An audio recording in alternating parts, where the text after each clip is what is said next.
Buset, nih orang followersnya naiknya cepet banget. Buset, kontennya tiba-tiba langsung viral. Gimana ya cara instan biar followers gue bisa langsung sebanyak dia? Gimana ya cara bikin konten langsung viral kayak dia? Gue harus temuin cara instan biar gue bisa langsung sukses di sosial media. Tunggu. Sebelum kamu salah kaprah, tonton video ini.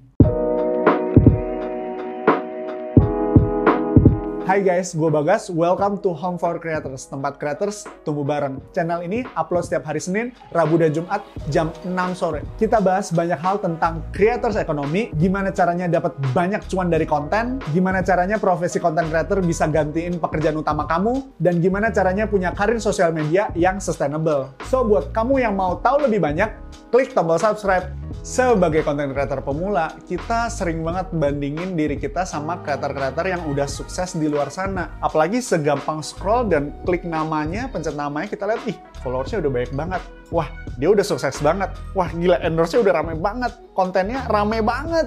Kita sering nggak sadar bahwa followers yang banyak itu nggak berasal dari satu posting doang. Ya, kecuali kalau konten kita kontroversi, kayak pakai bikini di pinggir jalan gitu. Ya, nggak gitu juga sih.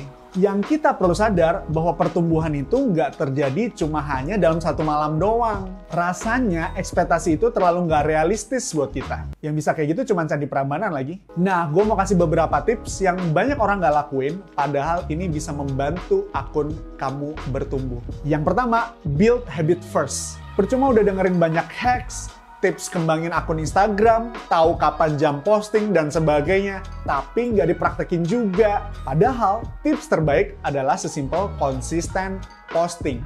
Kalau kita aja nggak bisa konsisten posting 1 kali seminggu, gimana kita bisa konsisten 5 kali dalam seminggu? Jadi, fase pertama yang perlu kita lakuin untuk menumbuhkan akun Instagram kita adalah memposting secara konsisten. Coba deh jaga konsisten kita dengan melakukan challenge-challenge. Contoh kayak misalnya challenge 60 day challenge atau 30 days challenge. Kita posting secara konsisten setiap hari dengan jangka waktu yang udah kita tentuin. Dengan melakukan challenge itu, harapannya kita bisa melatih diri kita untuk konsisten posting di jangka pendek. Sehingga ketika kita udah terbiasa konsisten di jangka pendek, itu akan mempermudah kita untuk konsisten di jangka panjang. Kenapa kita bikin 60 day challenge atau 30 day challenge? Karena ya namanya juga challenge, kita nggak mau yang terlalu mudah, tapi juga nggak mau yang terlalu susah gitu. Jadi ya udah yang di tengah-tengah aja. Nah, perlu juga buat kita ingat terus setiap hari, kenapa kita ngelakuin ini? Kenapa kita bikin konten? Karena kita perlu juga hal yang membuat kita semangat, jadi kita bisa konsisten. 2. Bangun sistem. Setelah melakukan 30 days challenge atau 60 days challenge, kita bisa dapat banyak data dari postingan-postingan kita. Contoh, misalnya konten apa sih yang paling disukain sama audiens kita? Postingan kayak gimana sih? Topik pembahasan apa sih yang paling banyak orang komen, orang like? Tipe-tipe konten yang kayak gimana sih yang audiens kita mau share? Kita bisa lihat dari jumlah like, jumlah komen, jumlah share, jumlah save, dan reach dari postingan itu sendiri. Nah, dari data itu kita bisa membuat strategi. Contoh misalnya kita mau bikin konten topik-topik yang banyak orang komen. Jadi konten kita bisa di-push sama algoritma biar dikonsumsi oleh banyak orang karena engagementnya tinggi. Dan contoh misalnya konten-konten kayak gimana sih yang bikin orang mau share ke story mereka ngerasa relate dengan postingan kita. Ya udah, kita banyakin aja sehingga konten kita bisa di-share terus sama mereka. Jadi followers mereka bisa ngelihat postingan kita di story mereka. Akhirnya kalau orang tertarik, orang bisa klik profil kita dan mereka bisa follow kita. Tapi ingat, untuk dapetin data ini semua, kita perlu konsisten dulu ngelakuin challenge yang kita buat sendiri untuk diri kita. Nah, bangun sistem dan strategi bisa juga dari sisi produksi. Menurut tips yang dibagiin Kak Vina Mulyana, kita lebih baik produksi di hari Sabtu dan Minggu.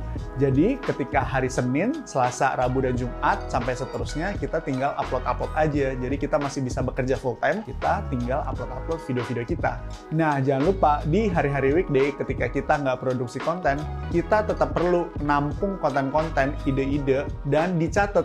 Biar kita tahu di Sabtu Minggu kemudian kita mau bikin konten apa. Kita perlu ingat bahwa semuanya butuh proses. nggak ada yang instan dalam satu malam. Nah, oke, gue ngerti. Kalau misalnya 30 days challenge atau 60 days challenge itu terlalu berat buat kita bisa mulai dengan tips nomor 3. Mulai dengan frekuensi yang progresif. Kita coba konsisten dari step yang paling mudah dulu. Kita coba posting 1 kali 1 minggu. Ketika itu udah berhasil kita lakuin, coba 2 kali seminggu. Ketika itu juga udah berhasil kita lakuin, kita coba lagi 3 kali seminggu, dan berhasil lagi, coba lagi 4 kali seminggu, dan seterusnya sampai 5 kali seminggu. Nah, dengan frekuensi yang progresif ini, semoga itu bisa membantu kita untuk belajar konsisten dari hal yang simple dulu, yang mudah dulu. Karena gue percaya langkah yang besar dimulai dari langkah yang terkecil dulu. Nah, habis nonton video ini, kamu langsung cobain ya, challenge diri kamu untuk konsisten posting. Mungkin bisa 30 days challenge atau 60 days challenge. Setelah selesai challenge, tulis insight-insight yang kamu dapat, kesimpulan-kesimpulan, data-data yang kamu dapat, dan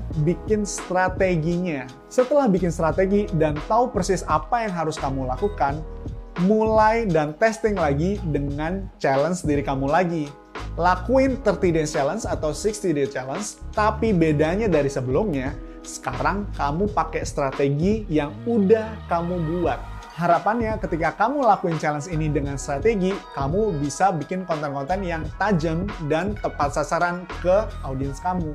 Nah, 3 tips barusan itu bukan kayak checklist yang mana yang harus kita lakuin, tapi ini adalah pola strategi, dan pola ini akan membantu kita untuk terus konsisten eksekusi, lalu evaluasi, konsisten eksekusi lagi, evaluasi lagi, dan terus-menerus sehingga konten kita dan akun kita bisa berkembang. Ini adalah basic yang perlu kita lakukan. Jadi, kita perlu lakuin dengan sungguh-sungguh sehingga kita siap untuk hal-hal besar yang kita mau lakuin selanjutnya. Nah, itu dia semua tips yang kita bisa lakuin untuk bisa tumbuhin akun Instagram kita. Share ke teman kamu kalau video ini bermanfaat buat dia juga. Subscribe Home for Creators untuk konten-konten bermanfaat lainnya. Sampai ketemu di video selanjutnya. Bye!